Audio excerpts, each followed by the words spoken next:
Yo, what's up, everybody, and welcome to Weekday Wagers, where if you're not watching the show live, you are behind and all your friends are watching without you. But today on the show, we bring in Robbie as we break down our two plays that we have, as well as give you the daily dinger. And then everybody's favorite is TV timeout. So we'll get into what we're both watching currently. We realize that we both are on a show where I'm much farther along than I thought I was. And he thought it was finale today. So we have so much we want to get into about that. Plus the other stuff that we're watching. There's college football tonight. There's a lot that's happening. But before we go ahead and look forward, let's take a look back at yesterday. And once again, Robbie cashes. Mark does not cash. Mark in the WNBA might need a divorce at this point, because that under 83.5, I believe that number hit 105. It was disgusting. It was gross. And I know he was pissed off. So if he's watching this, he's probably throwing something or giving me the Tennessee State bird right back at me. But let's go ahead and bring in our guy, Robbie, as we get to our wagers. But, man, I think there's something different about you today. What's up, Rob? Yeah, man, I got a gift, I guess you could say. I got two gifts. One was a Marky Model gift, so my 8-year-old wears that one. But got a nice Weekday Wagers hat on today, courtesy of DG. So, yeah, I like it. Fits good. It looks good. That the W pops on the screen. Big fan of that. So and on the black, it looks good too. So I saw that when you first popped on here in the green room. I thought it was cool. But we're going to get into our wagers very soon, but there is college football starting tonight. I think people are very mixed feelings. Week 1. Okay, so we had week 0. Did you watch any of week 0? Yeah, I watched a little bit. I watched the teams, the Iowa State, Kansas State game. I didn't have any actual money on it, but I thought Iowa State would give them a run for their money. That guy always has his team ready, no matter what they do. Especially early in the season. And that's the difference. You see coaches that prepare. If you see a team that's really good early in the season, it just means their coach is prepared, or they have a lot of vets on the team, seniors, if it's college. All right, so week 0, I watched very little. I had a play on that first half under, and once that was over, I really just turned it off. And so did not. And I on record to say I don't like week 0 that much. All right, but week 1, it's the real season. There's 17 games tonight on a Thursday. Does that get you excited, or you're like, hey, put them all on Saturday the first week, give them all to me at one time. Let me just get smashed in the face. I don't mind it. And you got to look at the quality of games tonight, right? There's maybe 3 out of the 17 that will be worth watching, probably more if you have money on them. But I don't hate it, because you're kind of getting the fluff out of the way tonight. Then I think you got some more tomorrow. Then Saturday, we really start kicking things into gear. So it's like an appetizer for college football, if you want to say. It is an appetizer. And there's games Friday night and then obviously Saturday. And I believe it goes, is there anything Sunday? I know there's a Monday game. They usually stretch it to Monday. I feel like there's at least one game on Sunday. That's how it's been the last few years. There's like 1 or 2 on Sunday, then you have the big Monday night game before NFL kicks off the next week. Yeah, so you have Saturday night I'm looking at, and then there's 2 Sunday that I see. So Virginia Tech, South Carolina Sunday, and then the Sunday night game is Notre Dame, Miami, and then Monday is the TCU North Carolina game. So I knew there was a Monday game because I saw that and I thought that was a little different, but I guess they're going Thursday to Monday. They're taking over if they can. They're taking over because the NFL is just right there waiting to kind of take over next. But I enjoy it. I don't love it. I enjoy it, but I really wish it was all on one day just to give me every team playing everywhere, just craziness. But we'll see. All right, let's get into our plays, and you're going to go ahead and lead us off with your wager. What you got for today, Phil? Yeah, man, I'm going to try to venture in some different waters. I'm going to take some money lines and spreads. So first, we're going to take the New York Yankees just to win. They're playing the White Sox. They've won 5 of the last 6 against the White Sox, and they're also on a 4-game winning streak. So, Chicago just got smacked last night, 12-1. They look like they're shutting things down. They do have a couple players here and there that I like, and then Sosa and Colson Montgomery, but couldn't find any Montgomery props because nobody knows if he's playing yet. So I just went ahead and took New York on the money line to handle business against the White Sox. And then this is a game that I'm kicking myself on. Oklahoma State versus UT Martin. The spread yesterday was 19.5, and it was around -110. And I said, play this. You can play this. They're going to kill UT Martin. If you don't know about UT Martin, first off, I went to a school, Austin Peay State University. We beat UT Martin. So Oklahoma State with Mike Gundy, with guys who could actually play in the NFL probably one day against UT Martin, should easily cover a 2-touchdown spread. Mike Gundy had his worst season last year. They only won 3 games. He flipped his roster. He flipped his coaching staff. So what better way to debut these guys, get you a big get you a big win over UT Martin to get ready for Oregon next week. Put both of these together, and you got a -104. All right, I like those. I almost went to UT Martin. I probably said it every time that we ever see that come up. Do you know their mascot? It's like a roadrunner, right? Is it a roadrunner? Some kind of bird, right? It's a skyhawk, yes. Skyhawk. I'm not sure that it's a roadrunner. I don't believe it runs on the ground. I just know it looked like some kind of bird. I don't know why I thought a roadrunner. Maybe it's I don't know exactly what a skyhawk does. I just know it flies. So, yeah. And it is a bird. So we're there in the middle of that. All right. Well, let me go to my play here. And I'm going to go against a team and a school that I really love. And that is the Duke Blue Devils. But there's a difference in the Duke teams. Okay. This is the actual football team. And there's no way that I'm going to back the football team. But they should kick Elon's tail tonight. But if you look at Elon in general, Elon isn't good. Okay. And I get that part of it. And I'm looking for my stuff right quick because I cannot find what I need. All I see is I'm pulling up a Juan Soto graphic, and I don't need a Juan Soto graphic. That was yesterday. I can't find it anywhere. Here it is. All right. I finally found it. All right. So I'm looking at Elon, and so I start looking at the Duke scores.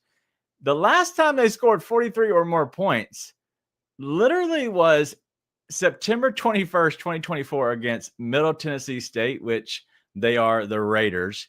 They are not a high-profile, high-scoring team. And even against Elon, they didn't even score that many points. And so I'm trying to figure out why this number is so high for Duke on their team total. You have a 7.5 number for an Elon, and the books have it at -190 to go under.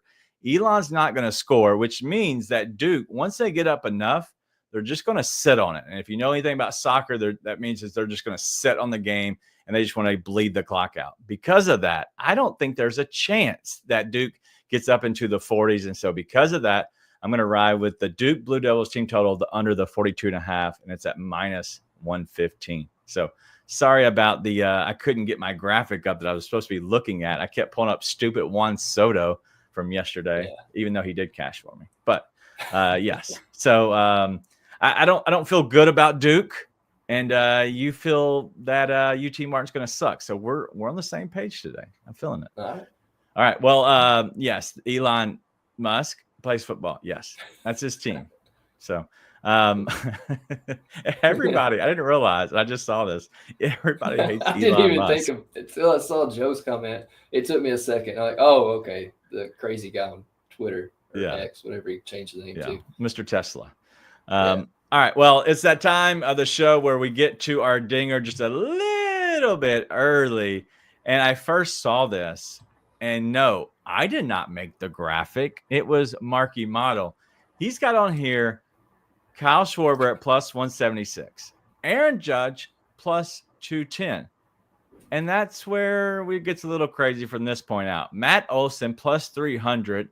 One Brave. Juan Soto, who I literally have the stats up for. We can look at him if we need to, at +340. And then Michael Harris, who literally accidentally hit a home run. He's a left-handed hitter. He hit it at the left field foul pole an inch over the fence yesterday on accident. He's got him at +450 here with a little deuces up from Mr. Money Mike. But who do you like today to go yard? The guy I like is off the board. I'm going to go Juan Carlos Stanton, man. Stanton's been on fire as of late. He smashed 6 home runs in his last 10 games. He'll face Davis Martin for the first time tonight. Stanton normally bats 5th. Martin sucks against the 5th batter and the 4th batter. He's allowed the most home runs to the 4th and 5th batters this season. I'm taking Juan Carlos Stanton to stay hot, and that'll also play into my Yankees play as well. So maybe he hits a grand slam, and we can try to cash both of those tickets. I like it. All right. Well, I might have to remove the crown from this guy, but King 8-Ball, he's been struggling lately, and I just want to call him out for it because sometimes when you suck, you need to get called out. It might be Mark who given me a player that isn't so good, so I'm going to trust you today. We have Kimberly White going, Carlos Correa, could be Correa at plus 430. Do you have anybody that I should ask the 8-Ball about today for my daily dinger? Ask about Trey Turner, because that was a guy I looked at this morning and didn't pull the trigger on. All right. King 8-Ball, is Trey Turner going yard today? It is certain. All right. Okay. What is Trey Turner's odds today? Best number is 425 at BetMGM right now. All right. Well, let's rock with it. I'll go with some Trey Turner today, and we'll roll with him. He's been hot lately, and because of that, we'll see. All right. Well, Miss Kimberly White wants me to ask a question to the 8-Ball here, so let's go ahead and get the question up. Will Colton Montgomery play today? All right. That's the biggest question, right? Is he actually going to play? Outlook, not so good. So, yeah.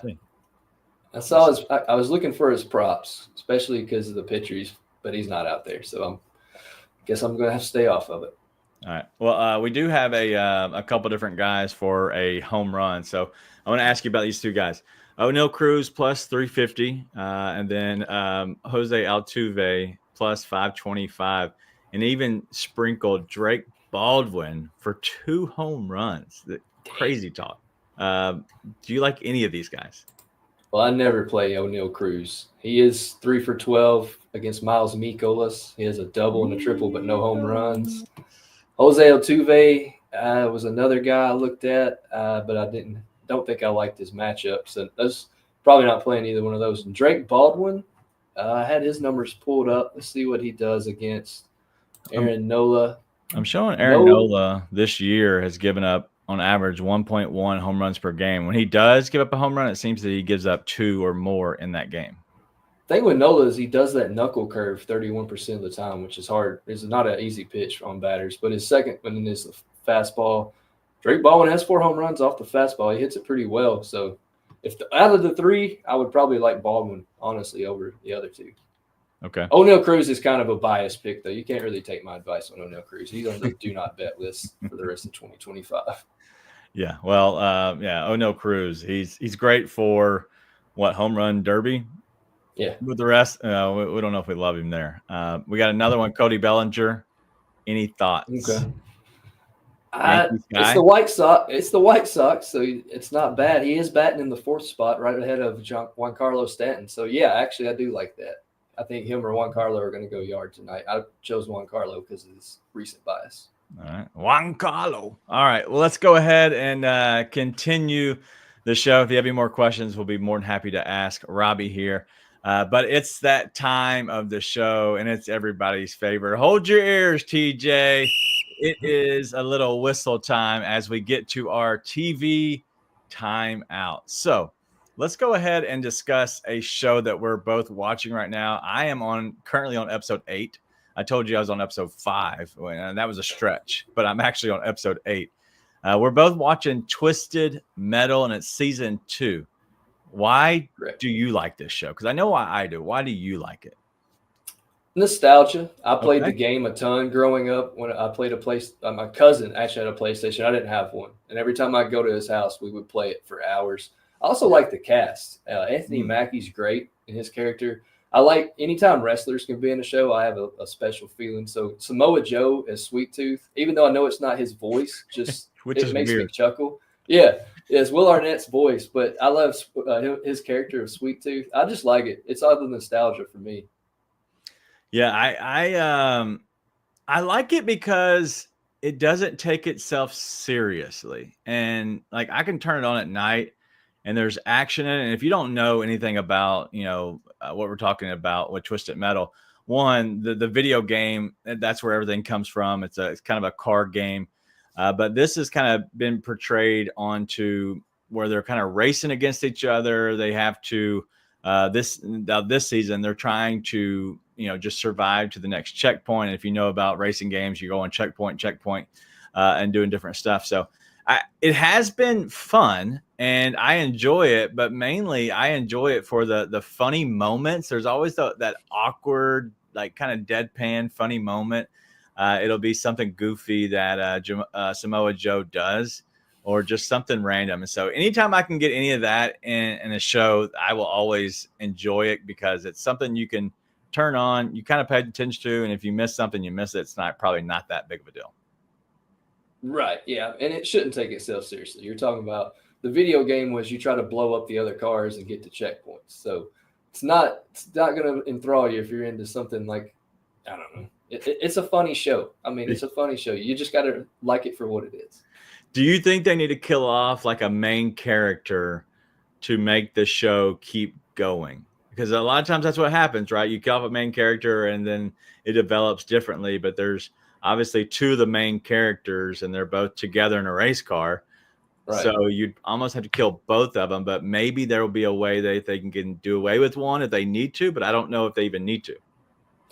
Considering the stipulation, if you win, you get your wish. And we've already seen, well, I won't say anything. But with that in mind, I think you could kill somebody off because there's always a way you could bring them back. There are a lot of cars in the series, a lot of different people in that series. So I think you could still extend it for a few more seasons, even if you do kill someone off. All right. I like it. All right. Let's go through a couple of different things we have in here. Real quick, I have Nonsense McGee. It's not a show, but if you haven't seen Threads, a 1984 docudrama from BBC. He's saying it's must see. But it's like the fallout from nuclear war in 85. No idea about any of this. Any thoughts? Sorry, Nonsense. My history sucks. I'm not even a big war. I just don't. I don't know. It's not something I watch a lot of. But then again, I'm always into sports, or I've got my few things that I watch that's not sports, and here and there I'll pick up something else. But hey, sounds interesting. But I don't even know if I got BBC. But does it sound interesting? We could be honest. This is a safe space. Because a nuclear war is because especially what is it? They did a show. You got to help me. I can't think of the name of it. That's how bad my history is. But where it was like a big fallout. I don't know. Is it Fallout? No, it's not. There is a show like that. There was a big nuclear event that happened, and I can't think of the name now. Where a lot of people had like side effects from it. Maybe it was in Russia, somewhere over there. I'm sorry. I'm here for sports. When it comes to history, it's the wrong show. Something else. He's saying Jericho. I don't know what that's. No idea. I know of Chris Jericho. That's about as far as my knowledge goes. I know there's actually somewhere in the Bible talk about the walls of Jericho, that's where it's from. Yeah. Let my people go. But something I'm watching. I know Miss Kimberly White's watching it as well. But right now I am all about Big Brother. And unfortunately, I will not get to watch live. Like my day, and I had this comment up here starred. Because yes, am I the only one feeling like this day has been absolutely crazy? Like this is my third show of the day. And I know that's normally what Coach is doing. This is my third show of the day. I literally had a meeting in between the first show and then this show. And I have two more meetings after this before I have to get my kid picked up to go to play practice. And then I have curriculum night with that hour and a half straight to soccer practice for my kids. Like it is a busy day, and like I am up to my eyeballs right now, and I'm trying all right, we just need to slow down so I don't screw something up. But I'm loving Big Brother, and I can't watch tonight live, but I'll see it, in the morning, whatever. But this season has been really good. And I know you don't watch it. I really wish you would, because I think you really would enjoy it. But it has so many good characters, plus people that they're actually playing Big Brother, not playing Big Baby, as somebody once quoted. And so I think it'd be fun. I think you'd really love it. And so maybe one day we can get you on that. But we do have Survivor coming up. It's not close, but about a month away. Survivor is here, and it's coming very soon. Why do you just tell the people why you like Survivor, and we'll end the show on that? Well, main reason is something me and my grandfather grew up watching together, and we still share that bond. Like Thursdays, I would call him in the morning on the way to work to ask him if he watched it. So we share that bond. It's on a Wednesday during football season. If you know football season, Wednesday is a free night. So that's my free square on Wednesdays. It's something I can look forward to as well. And yeah, Boston Rob was always my favorite. That's one of the main reasons I became a Boston fan, because I like Boston Rob and Survivor. So, and he shared my same name as me, so I thought it fit. And I just like the gameplay. I honestly think I could go on Survivor and probably win. Depends on, I don't know how I would do without caffeine, because, it's caffeine, creatine, and protein is in my system 24/7. So I don't know what kind of person I would be without caffeine, but I think I could probably win. Well, the reason I wanted to ask you about that, and I'm glad you brought up Boston Rob, because I was going to allude to it. So Boston Rob was actually on Big Brother this past week, not on the actual show, but he was on another show that they call, I think it's Unlocked or whatever, with former winners. And they were breaking down the show. And the special guest this week was Boston Rob. And I thought about you whenever he came on. But I thought it was interesting because he said that the gameplay is different. And just to kind of put a cap on this, because you have, 16 house guests and there's no like two sides. And so with Survivor, you're on an island by yourself. You have, 5, 6, whatever. And sometimes whenever you merge, you do have, up to, I think it's 8 or 10 or whatever the number is, whatever. But but it's not as big of a group as 16. And he was saying, one, being in the house that long, like being like kind of secluded, like you can't like really go outside. You can, but you can't really go outside. And then you don't get moved to a beach somewhere else. There's no island going anywhere. He said he would feel it'd be tougher to do that, for one, being in the house, but two, the gameplay would be tough because you're having to manage 16 different variables within a game compared to a lesser known, but you do get to eat. So there's that too. So there's a toss a nice up. Bed. Yeah. That's the toss up is, you do get a nice bed, you do get all that, but I'm just curious on whether or not I would be better at one or the other. I don't think at the older I get, the less I give a F. And so I would probably be not as good on Big Brother because I'd have to deal with people over and over again. And that's not really what I want to do in life. Survivor, I can get away from if I need to. So, yeah, it would be tough. I would like my own bed. I would like to eat. But as Big Brother, does it stretch longer than 29 days? Because Survivor's only 29 days. Oh, yeah, they've been in there like I can handle the already. Elements. You see, I would rather do Survivor, get it in, get it out, and be done with it. Yeah, they for a few days. They've I think they're like close to halfway through, and they're at day like 40, I believe, is what I don't know what it is. It's very, very far along, but yes, you're gonna have to watch it someday, and when you watch it, you'll be a Big Brother fan as well. But I see Producer Man has come in here with your answer. Thank you. Yes, Chernobyl. That's where I was thinking. Thank you, Producer Man. You can tell what I did in class growing up. I was asleep most of the time. Hey, I still have a college degree. I had a better GPA in college than I did high school, but I'm here, baby. That's all I'm at. Yeah, we're here. We made it. All right. Well, that is your TV timeout today as we continue on bringing down different shows that we like. We try to do something different on Thursday. There's going to be Thursday Night Football. We get that, but it's not here yet. We're not going to break down all of what we're looking at within today's slate of college football. I don't think it warrants it yet. And you know what? I like college football, but it's not the NFL. So next week, we might have some TV timeout, but moving forward, it's going to be about breaking down the NFL. And next Thursday, the Cowboys beat the Eagles live on, I don't know what station it's on, but it'll be live, and we should have a good game. But looking back on it, do you think the Cowboys have a chance next Thursday? No. And there's too much disarray in Dallas right now. There's just Yeah. I don't know. We're not the Saints level of poverty, but we're kind of in the mid right now as far as just on the outside looking in. Maybe I'm not there, so maybe I'm saying something completely off, but I don't like our DBs. I think we're going to get torched by whoever we play. I think you're onto something with Dak being good in fantasy because I think we're going to have to keep up a lot. So, yeah, I'm not excited for the Dallas Cowboys season. I'm more excited for betting in fantasy football than I am the Dallas Cowboys actual season. Yeah, should be a good time. And if you have a chance to go play a fantasy league, do it.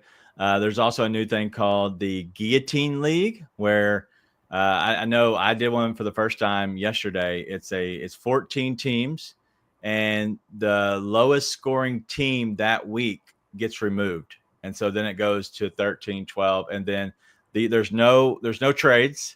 The only thing there is the waiver wire. So you can do the waiver wire. Cool. But it's literally just a fight at the waiver wire to get certain people. But it's a guillotine where whoever lasts and does not lose the entire season or doesn't have the lowest score ends up being the winner from the entire league. So fun. I thought, why not? I'll try something different. And then another one that I heard of lately is a touchdown scoring kind of a survivor pool. So you pick a guy who scores a touchdown that week. And if they touchdown, then you move on to the next week, and then you pick out of the pool everybody but that person you had last week. So once you use somebody, they remove just like a normal survivor league, but it's just touchdowns in the NFL. So it should be interesting. So that would be fun. And so maybe we'll try to do something here that has that intertwined in it. That way, as we keep going through the season, we can see who on the weekday wagers is still left, so they have bragging rights. So I think we do need a segment for the Daily Dinger coming up because that's probably going to be dwindling away. So maybe we give our touchdown picks instead. Oh, hey, that's a good idea. I completely forgot about the Daily Dinger going away. But yes, as you know, we're still trying to figure out our seasons. We do know that the Saloon Shot on Fridays will become much easier soon as we get closer to the NFL next week. But little bad news, I will not be on the show tomorrow. It'll just be Robbie and Mark. If there is a third man, let the third man be revealed the day of the show. But as of right now, I will not be in the host chair. And so we just found out today, so I apologize. But we move on. So I'll be back next week for sure for NFL. But for Robbie, I am DG. That's all we got. It's been a fun show. It's been almost a half an hour just talking, mainly about Twisted Metal. But we'll see everybody tomorrow. Do not miss the show. See you then.